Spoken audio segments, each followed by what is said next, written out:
Tout va mieux, affirme Martin Crimb. Tout, sauf qu'un homme vient d'assassiner 4 écoliers, qu'une épouse s'enlise dans le mensonge et que les parents du jeune Bobby ont abandonné leur fils. La clé pour sortir de la maison. Tu veux dire qu'il est enfermé à l'intérieur? Évidemment que Jimmy est enfermé à l'intérieur. Il est constamment enfermé à l'intérieur. Il est enfermé à l'intérieur pour sa propre protection. Bobby. Quoi? Bobby, pas Jimmy. Bobby est enfermé à l'intérieur pour sa propre protection. Tu as dit Jimmy. Tu penses que je ne sais pas ce que j'ai dit? Bon, on ne va pas se disputer. On ne va pas se disputer parce que ce que j'ai dit, c'est Bobby. Je ne vous ai pas dit. Quoi comme cas d'urgence? Je ne vous ai pas dit. Sur un mode caustique, ces 3 courtes pièces explorent la complexité du monde contemporain via une narration syncopée. Maintenant,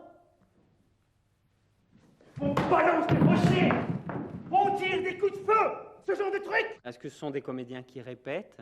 Est-ce que ce sont des personnes qui aident, qui sont des comédiens qui aident à une enquête qui est occupée de se faire? Est-ce que ce sont simplement des voix complètement anonymes? On ne le sait pas. Et le but, c'est que ce soit le moins dit possible pour que le spectateur puisse se projeter justement à l'intérieur des dialogues et à l'intérieur de l'interrogation de ces différents personnages.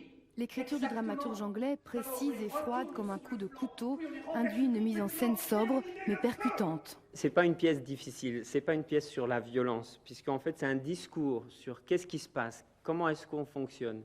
Et comme on l'a vu peut-être dans les extraits, même s'il y a beaucoup de violence, il y a aussi une forme de dérision, il y a une forme de légèreté dans cette pièce. Et donc parfois on rit parce que c'est tendre et c'est cruel à la fois. Quoi? Ça ne les inquiète pas que Bobby ne répond pas? Bien sûr que ça les inquiète. C'est pour cela qu'ils sourient.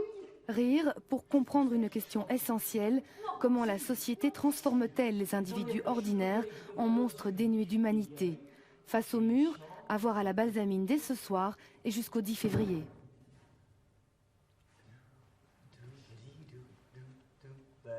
Do